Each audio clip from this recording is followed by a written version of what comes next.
corazón.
Há muitas pessoas que dizem, eu sou católico, mas também sou judeu, porque os meus antepassados eram judeus, não é? Porque sabe que em Portugal mais de 70% têm antepassados judeus. Se não for o avô, é o bisavô ou o trisavô, não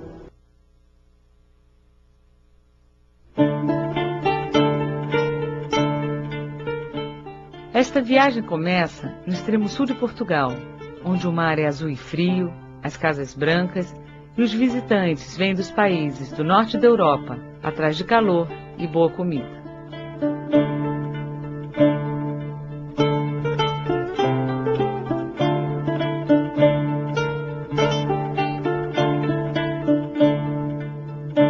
Chegamos atrás de algo diferente. Num misto de expectativa e curiosidade, entramos em Portugal por terra, vindas de Sevilha, na Espanha. Quem sabe, fazendo o mesmo trajeto que há mais de 500 anos fizeram milhares de homens, mulheres e crianças em busca de um lugar onde pudessem simplesmente viver.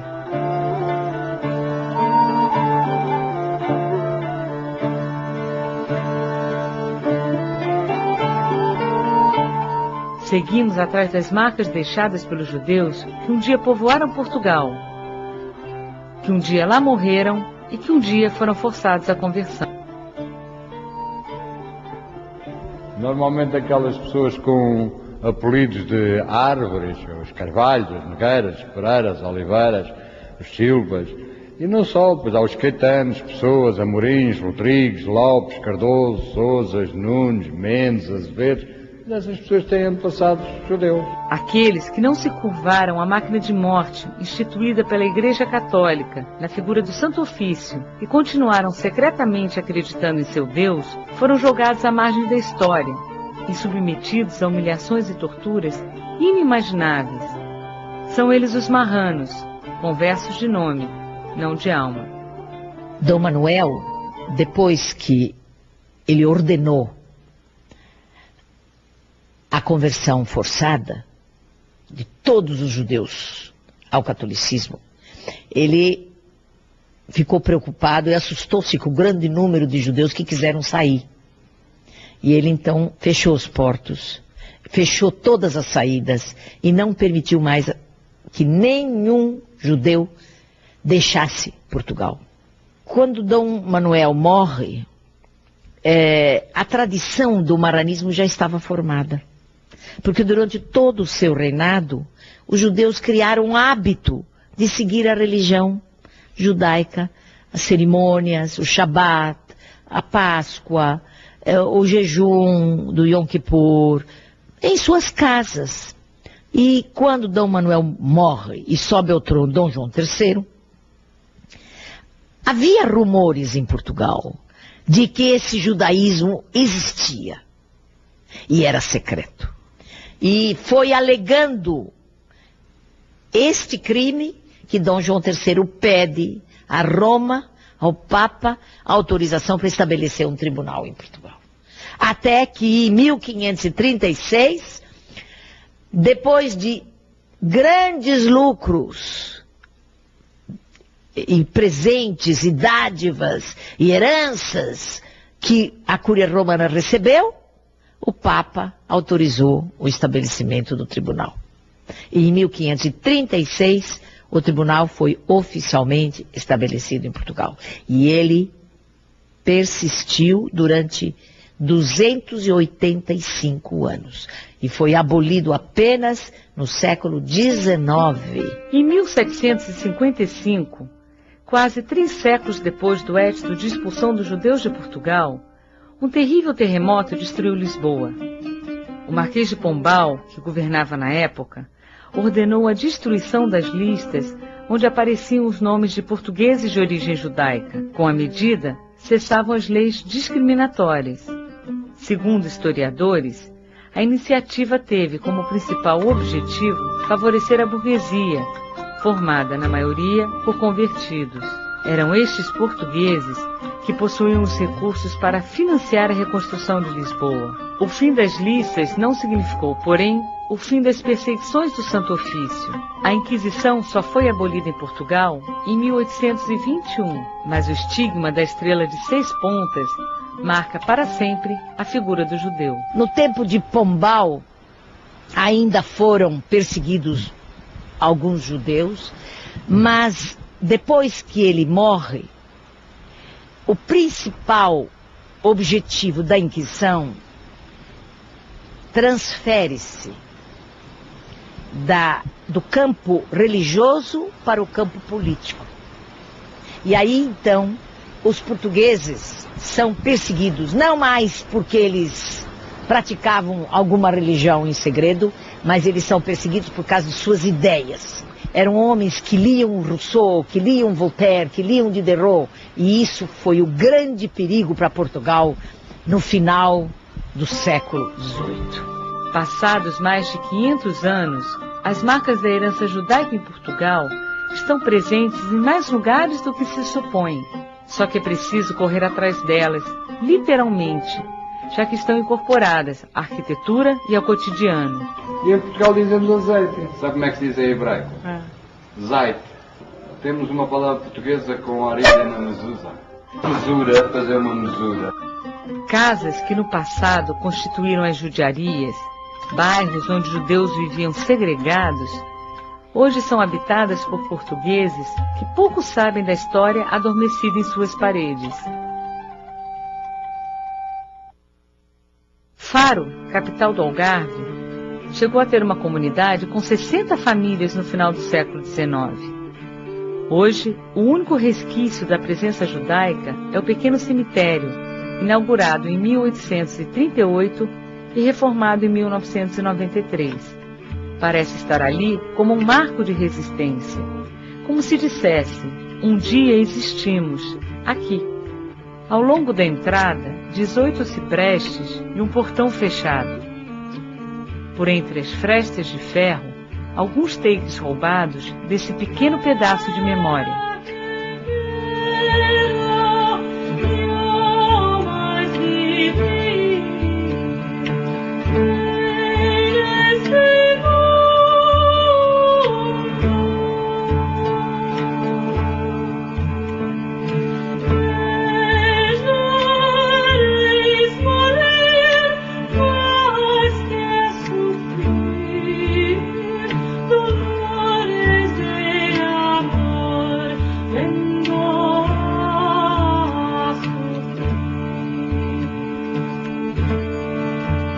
Deixamos a costa e adentramos o país pelas planícies do Alentejo, um Portugal medieval, de vilas cercadas por muralhas, guarda os vestígios de importantes comunidades judaicas.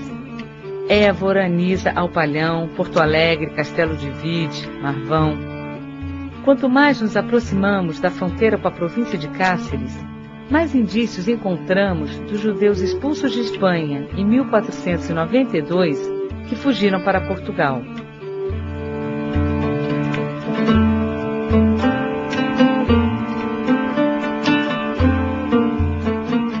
O legado judaico é inegavelmente parte do patrimônio cultural do povo português.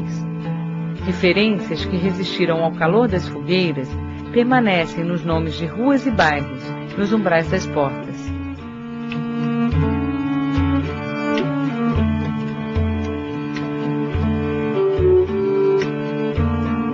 Um olhar mais atento identifica as ranhuras onde um dia repousaram mezuzais que guardavam os lares judaicos.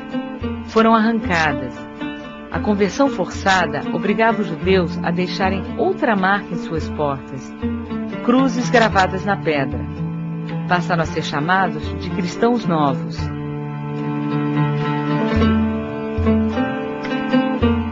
Muitos judeus convertidos se casaram com cristãos velhos e continuaram a praticar o judaísmo secretamente.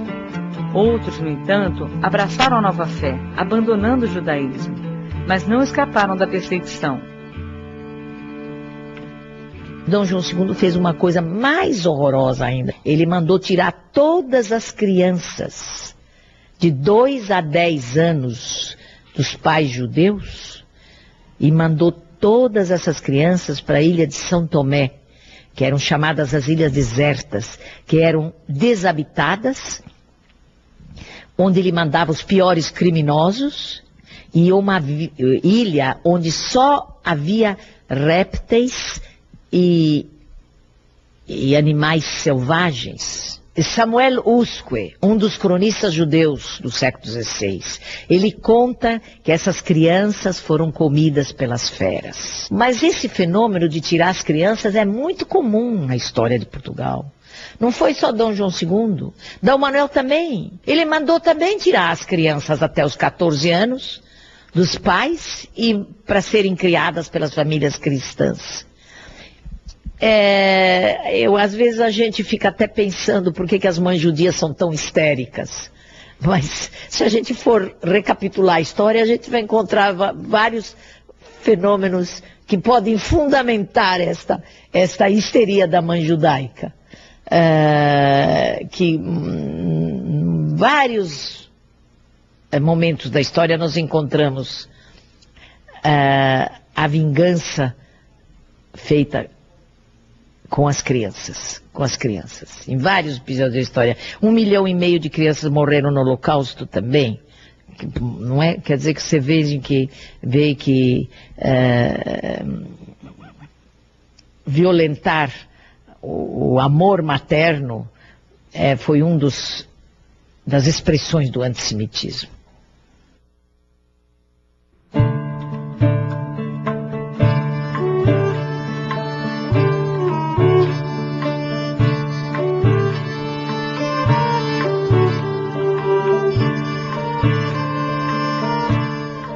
Na cidade de Évora, que recebeu o título da Unesco de Patrimônio Mundial, existiu uma das maiores judiarias do país.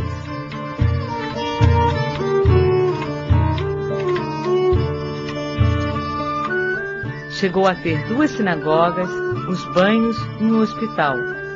Hoje, os vestígios do bairro judeu podem ser encontrados logo que adentramos as muralhas que cercam a cidade velha. Situa-se nas imediações do Convento das Mercês e da Rua dos Mercadores.